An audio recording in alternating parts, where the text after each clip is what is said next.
Orfeo nació con sangre divina y dicen que esto explica muchas cosas sobre sus increíbles habilidades. Se cuenta que era hijo del rey y nada menos que de la musa Calíope, la musa de la poesía, una de las más importantes del Monte Olimpo. Esta mezcla entre lo mortal y lo divino le dio a Orfeo unas capacidades artísticas extraordinarias. Se cuenta que el mismísimo Apolo, el dios de la música, vio el potencial del joven y decidió regalarle una lira. Y no solo eso, le enseñó personalmente a tocarla. Este instrumento se volvió prácticamente una extensión de Orfeo. Era una parte de su cuerpo, la música que él hacía emerger de sí mismo. Entonces Orfeo creció entre estos dos mundos, entre estas dos culturas. Cuentan que la música de Orfeo podía calmar a las fieras más salvajes. Y especialmente se cuenta que hacía hasta que las rocas se movieran y lograba convencer a todos los dioses.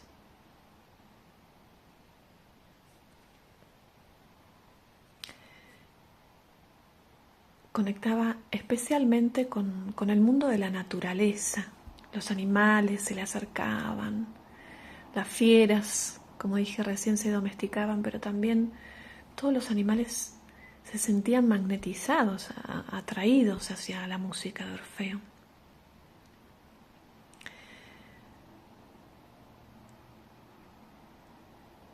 Entonces, el primer encuentro entre Orfeo y Eurídice está envuelto en un gran misterio poético. Las historias cuentan que Orfeo andaba por los bosques de su Tracia natal, tocando la lira como él solo sabía hacerlo, y su música era tan hermosa que iba hipnotizando a toda la naturaleza. Entonces Eurídice, que era una ninfa, un espíritu del bosque, no solo quedó prendada de las melodías que salían de la lira, ella notaba, llevaba impresa en el alma a ese ser que desprendía de su cuerpo esa música, y eso realmente la conquistó. Su amor nació de forma natural y espontánea. Orfeo componía las canciones más hermosas jamás escuchadas, inspiradas en su amada ninfa. Fueron tiempos muy felices, quizá los más felices del músico. Una gran armonía. Pero no duraría para siempre. Aquí entra en escena Aristeo, hijo de Apolo y de la ninfa Cirene. Aristeo vio a Eurídice y quedó completamente cautivado por su belleza. El muy insensato empezó a perseguirla por el prado, cegado por el deseo. No le importó que Eurídice estuviera enamorada de otro, que su corazón perteneciera a otro. Y ella, Eurídice, aterrada, echó a correr, huyendo desesperada. Solo quería escapar. Y en esa carrera frenética, concentrada únicamente en alejarse del perseguidor, Eurídice no vio la serpiente escondida entre la hierba. Un paso en falso, un instante de mala suerte y todo cambió. La serpiente la mordió. Y Aristeo probablemente nunca imaginó que su capricho desencadenaría una de las historias más tristes.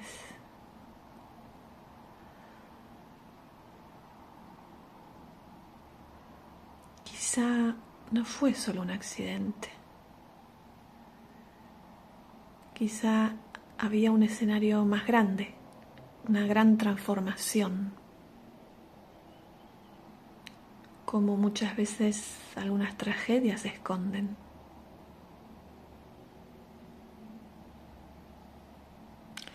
Cuando Orfeo encontró el cuerpo de Eurídice, algo se rompió adentro. El dolor que sintió fue tan intenso que la naturaleza misma pareció compartir su pena, y ese lamento dice que tan desgarrador que hasta las piedras lloraban. Orfeo tocaba canciones de una tristeza infinita. Todos lloraban, los animales bajaban la cabeza, las ninfas lloraban, incluso los dioses del Olimpo sentían escalofrío cuando escuchaban esas notas cargadas de dolor. Y así vagaba nuestro músico sin rumbo por los bosques, no comía, no dormía. Pero entonces, en medio de su desesperación, Orfeo tomó una decisión. Voy a bajar al mundo de los muertos y traerla de vuelta, se dijo. Una locura, claro. Pero Orfeo estaba dispuesto a desafiar las leyes del universo para recuperar a su amada. Así entonces lo que empezó siendo una historia de amor y luego tragedia se convirtió en una epopeya. Ningún mortal se había atrevido a intentar cosa semejante.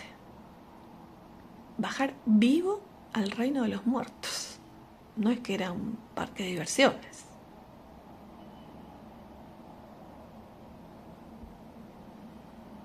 En este viaje al inframundo se puso a prueba su valentía y sobre todo su don musical.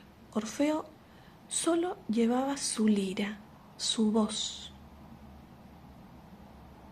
Tendría que ablandar corazones que llevaban eones sin sentir compasión.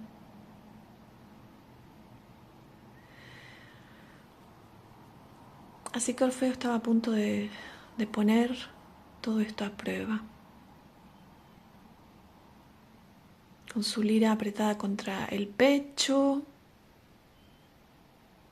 Orfeo dio el primer paso hacia el reino donde la esperanza no existe. Y el aire se espesó de golpe. Se escuchaban los ecos de 1000 almas perdidas. Cada paso del músico resonaba como un desafío a las leyes del universo. La barca de Caronte crujió bajo el peso de este pasajero que respiraba.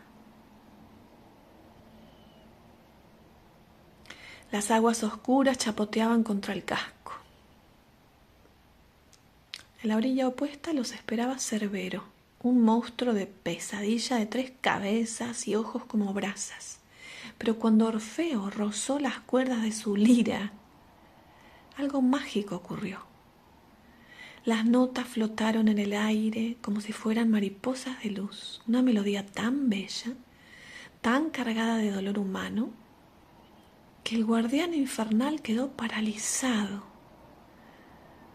como un cachorrito ante una caricia que jamás había sentido, y el camino se abrió para Orfeo, que no dejaba de tocar y de entonar.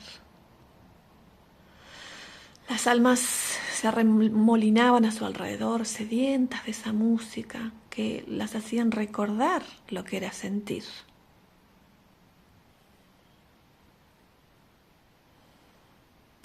Y entonces llegó el momento crucial. Ante el trono de obsidiana, donde reinaba Hades y Perséfone, Orfeo volcó su alma entera en la música. Las notas contaban una historia, la de un amor tan fuerte que había empujado a un simple mortal a desafiar a los dioses mismos. Hades sintió removerse en el lugar donde alguna vez tuvo corazón. «Vengo por Eurídice», dijo Orfeo. «Mi esposa, la serpiente la mordió. Déjame llevarla de vuelta a la luz». El silencio que siguió fue tan denso que se podía cortar con un cuchillo. Y entonces ocurrió lo impensable. El señor del inframundo cedió. Que así sea, pronunció Hades. Eurídice te seguirá de vuelta al mundo de los vivos. Pero escucha bien, mortal. Caminarás delante de ella todo el trayecto. No podrás voltear a verla, ni una sola vez, hasta que ambos pies hayan pisado tierra bajo el sol. Si la miras, la perderás para siempre.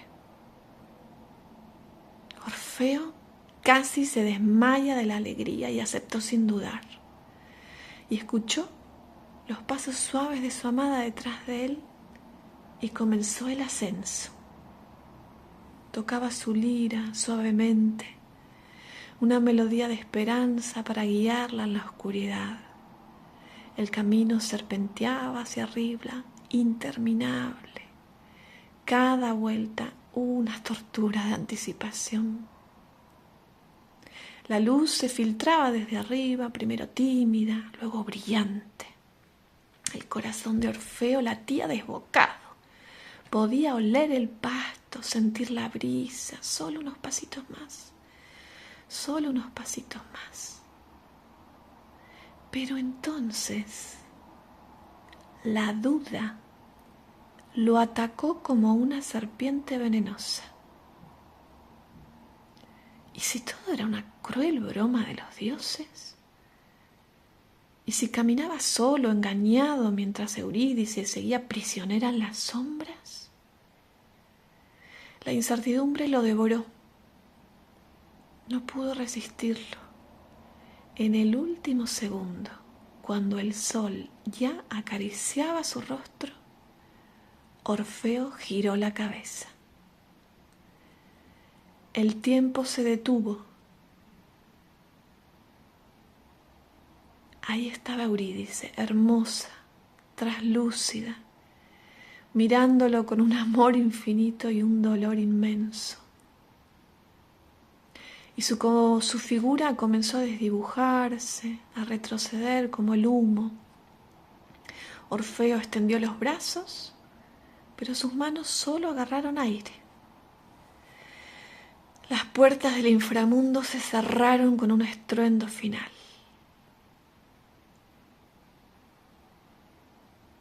El sol que tanto había anhelado ahora iluminaba su ausencia.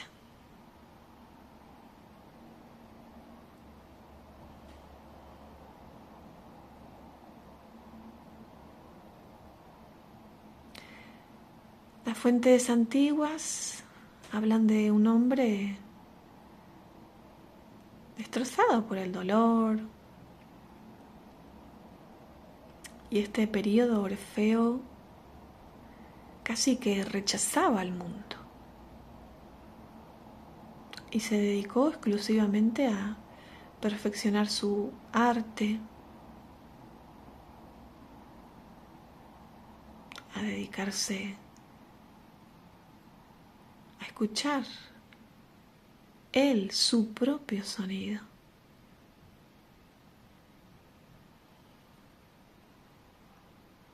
Tocaba para otros y los encantaba.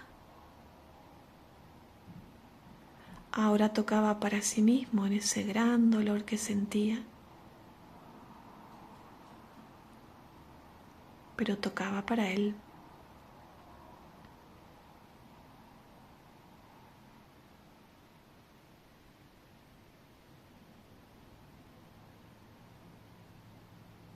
Dicen que Orfeo estuvo en la expedición de los argonautas para conseguir el vellocino de oro, uno de los episodios quizá menos significativos de Orfeo conocidos. Se unió a la tripulación del Argo y fue gracias a su música y el encantamiento que pudieron atravesar parajes donde las sirenas encantaban y embobaban a los marineros.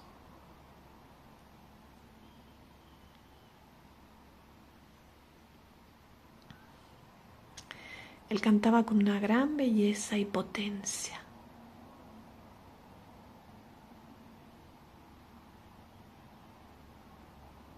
Estaba lleno de conocimientos, de misterios.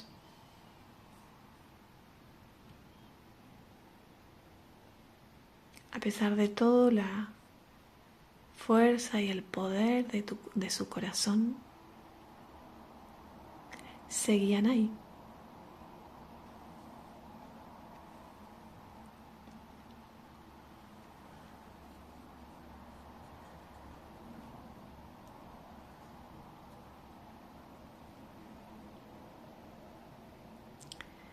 Quizá de alguna manera esta historia nos ayuda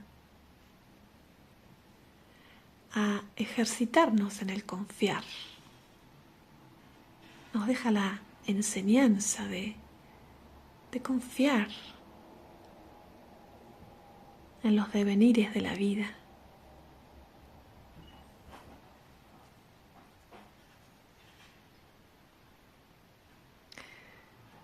Gracias y que estén muy bien.